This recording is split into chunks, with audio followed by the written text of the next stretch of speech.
और गुरुदेव ने इसके इतने प्रयोग करे हैं अपने जीवन में कि जब वो अजमेर की नसिया में थे तो वहां से सीधा उड़ करके बियाबान खुले शमशान घाट में जाकर के बैठ जाते थे। और उनके साथ कई बार जो उनके समय उस समय महाराज जी थे वो चले जाते थे। और उसी शमशान घाट की एक घटना मैं आपको सुनाता हूं कि जब वो शमशान घाट में जाकर के आचार्य श्री जी साधना करते थे और रात के समय जाते थे तो 2 दिन तक तो ठीक था। तीसरे दिन जब गुरुदेव उस शमशान घाट में जाकर के बैठे तो उस योगी की परीक्षा करने के लिए नाना प्रकार की शक्तियां आ गई।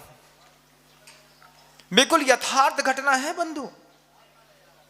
स्थूल मलिकम न वदति न परान वादयति सत्यमपि विविदे। ये तो गृहस्थ के लिए है, ये तो यहां तो बात ही अलग है।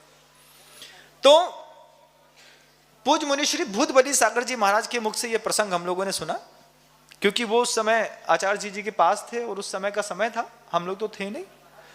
महाराज श्री ने बताया कि शमशान घाट में जाकर के बैठे और दीपक की लौ कैसी टिमटिमाती है, होती ना, आपने देखी होगी, दृष्टि लेकर के जाओ, ऐसी हजारों लौएं ऐसे आसपास चारों तरफ घूमने लगी शमशान में।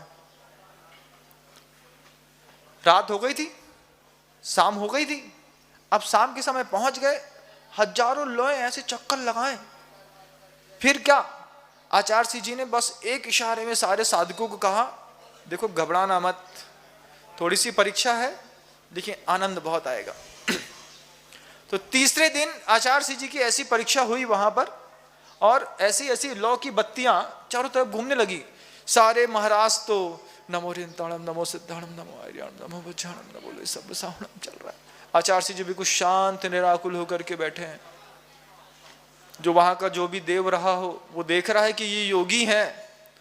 उस समय जवानी में ही गुरुदेव की बड़े बड़े उत्कृष्ट देवताओं के द्वारा परीक्षा ली जा चुकी है बंधु। ऐसे गुरुदेव का आशीर्वाद और कृपा आप लोगों को मिलती है। और परीक्षा देकर के आए गुरुदेव अजमेर में, और तीसरे दिन जब उनका ऐसा पेपर हुआ कठिन, उसके बाद आचार्य जी ने शमशान घाट जाना छोड़ा नहीं। चौथे दिन फिर जाकर के बैठ गए। महाराज जी लोगों ने बोला, महाराज जी कल तो आपने देखा था, शांत रहो, इक्षन्ते कांत संवास है निर्जन है जनिता। अंदर अगर उस आदर की जनित हो गया है, उसके प्रति आदर है, तो वो साधक करता क्या है देखो आप, कि अरे प्राण छूटता है तो छूट जाए, उसमें क्या है, जाकर के आनंद तो लो। कि देखो अपने ज्ञान गुण को देखो, अपने दर्शनोपयोग को देखो, देखो तुम्हारी आत्मा कैसी चकचकायमान है और बाहर के कैसे भौतिक पदार्थ हैं। ये तो नश्वरता है, देवों की परीक्षा है, थोड़ी सी नहीं दे सकते क्या। और फिर आचार्य चले गए और लगातार 5 दिन तक इसी तरीके की प्रक्रिया होती रही, लेकिन गुरुदेव ने शाम को जाना बंद नहीं किया। 9 दिन तक लगातार उस शमशान में जाकर के और गुरुदेव ने इस स्तर की साधना करी है। श्रेष्ठ सुदर्शन तो गृहस्थ होकर के कब की बात थी, मोक्ष चलेगा चतुर्थ काल की। ये तो पंचम काल की उस सदी के सबसे सर्वोत्कृष्ट और महान साधक का जीवित संस्मरण है, जिसको अपनी आत्मा के प्रति लगन है। उसके उपयोग की दशा देखो, और उस तरीके की वो उत्कृष्टतम साधना का ये परिणाम रहा है कि आचार्य जी आज भी रात्रि की जब समाइक में बैठते हैं, बिल्कुल हो वर्द निशा का सन्नाटा, वन में वनचारी चरते हो, तब शांत निराकुल मानुष तुम तत्वों का चिंतन करते हो। उस समय उनके तत्वों का चिंतन देखो, रात को 1:30 बजे बैठे, 7 बजे तक 75 साल की उम्र में भी रीढ़ की हड्डी थोड़ी झुक जाए तो मजाल है, आंख खुल जाए कि आसन टूट जाए मजाल है। ये आत्मोपलब्धि के जो बड़े बड़े योगी होते हैं, उन योगी की अंतर्मुखी वृत्ति ऐसी होती है बंधु। हमसे तो अभी आसन लगाने में 15 मिनट में ही बोलते हैं महाराज जी झुंझुनी चढ़ गई। उनकी वो उत्कृष्ट साधना देखो, पूज्य गुरुदेव की 7-7 घंटे एक बार बैठ गए, आसन लगा लिया, अब लगा, अब ये कभी मिट नहीं सकता। आपको एकांत मिल जाए तो आप क्या करोगे, सो जाएंगे महाराज।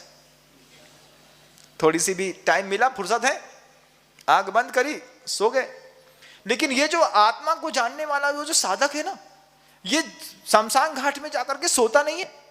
क्षोभ रहित होकर के, आलस्य से रहित होकर के वो कायोसर्ग में अपने आप को स्थित करता है। अपने आप को, अपने उस ज्ञान गुण को देखने का प्रयास करता है। वो बार बार सोचता है, देखो मेरा ऐसा स्वभाव नहीं है जैसा मैं इन पद पदार्थों निमित्तों के बीच में फंस करके हो गया हूं। उसमें कोई भी हो सकता है। आप 65 साल 70 साल की उम्र के व्यक्ति वो भी हो सकते हैं जिसके संसार में खूब निंदा होती हो, घर में बिल्कुल भी मान सम्मान नहीं मिलता हो, पत्नी नहीं पूछती हो, भोजन नहीं मिलता हो। ये सब ऐसे लोग भी अंतर्मुखी होकर के अगर शमशान घाट में, बियाबान जंगल में, किसी भी पत्थर या शिला के ऊपर जाकर के एक बार भी आध्यात्मिक होकर के चिंतन करें तो उनको अपने आप में बहुमान और गर्व पैदा होता है। मैं ऐसा थोड़ी हूं, ये मेरा स्वभाव नहीं है, ये कर्मजनित परिस्थितियां हैं जो मुझसे सर्वथा भिन्न है। तो तुम कौन हो? मैं तो वो अद्भुत चीज हूं जो जिनेंद्र देव ने कही है। लेकिन वो जिनेंद्र देव की वो कही गई सर्वशक्ति संपन्न वह जो आत्मा है, ये नो कर्म के वशीभूत होकर के, निमित्तों के वशीभूत होकर के ऐसी फंसी है और रंजायमान है कि वहां से कभी निकल नहीं पा रही। और ये 2, 4, 10, 50 बार 6 महीने तक लगातार थोड़ा थोड़ा अभ्यास भी कोई गृहस्थ कर ले, उसकी जीवन शैली में इतना सुधार होगा बंधुओं, कभी भी कसाय का वातावरण बनेगा, क्रोध का घर में वातावरण बनेगा, फूट का वातावरण बने करेगा। न द्वेष मज्ज भावो जानत भावो दुअहमिखो। मैं इस भाव का करता नहीं हूं मैं सिर्फ इसका जानने वाला हूं। जो परिस्थिति और जो परिणति घट रही है ये ना मेरी है, ये ना मेरे में है। मैं इसको सिर्फ जानने वाला हूं, मैं सिर्फ इसको देख रहा हूं। तो उसमें जैसे उसका हर्ष विषाद खत्म हो जाता है, जैसे ही घर के अंदर रह करके परिस्थिति जन्य जो कंपन उसके परिणामों में और आत्मा में पैदा होता था, उन परिस्थिति जन्य परिणामों से अपनी आत्मा को कंपित करना छोड़ देता है और वहीं पे उसके आत्म तत्व की वो लौ बिल्कुल स्थिर हो जाती है। फिर उसके कुछ और अद्वितीय अद्वितीय अद्वितीय पुरुषार्थ होना शुरू होते हैं। और इसके लिए स्त्री हो, पुरुष हो, माँ हो, बहन हो, बच्ची हो, उम्र में बड़ी हो, छोटी हो, ये सब चीजें कोई मायने नहीं रखती। तुम घर में तुम्हारी निंदा हो सकती है लेकिन तुम्हारी आत्मा में तुम्हारी कभी निंदा नहीं होती। तुम अपनी आत्मा में अपने आप को सर्व संपन्न समझो। दुनिया में तुम्हारी कैसी भी छवि बन गई हो, दुनिया में कोई तुम्हें चोर कहता हो, डाकू कहता हो, लुटेरा कहता हो, व्यसनी कहता हो, व्याभिचारी कहता हो, वासना युक्त कहता हो, कामी कहता हो, कुछ भी कहता हो, ये सब क्या है? ये तुम्हारा बाहर का व्यवहार है। तुम कैसे हो? मैं कैसा हूं? मैं तो अपने ज्ञान गुण में जीने वाला वो व्यक्तित्व हूं जो पूज्यपाद स्वामी की कृपा से, इष्टोपदेश की कृपा से, मुनि महाराजों की वचनों की कृपा से मैं अपने ज्ञान गुण को जानने का प्रयास कर रहा हूं। यहां से उठ करके जो टीवी एंड्रॉइड में लग जाए, इंटरनेट में लग गए, लैपटॉप पे लग गए, उनसे तो ये आत्मा बहुत दूर है। उनको कुछ नहीं मिलने वाला है, उनको वहां भी कुछ भी नहीं मिलने वाला है, संसार में मटिया मिट कर देंगे।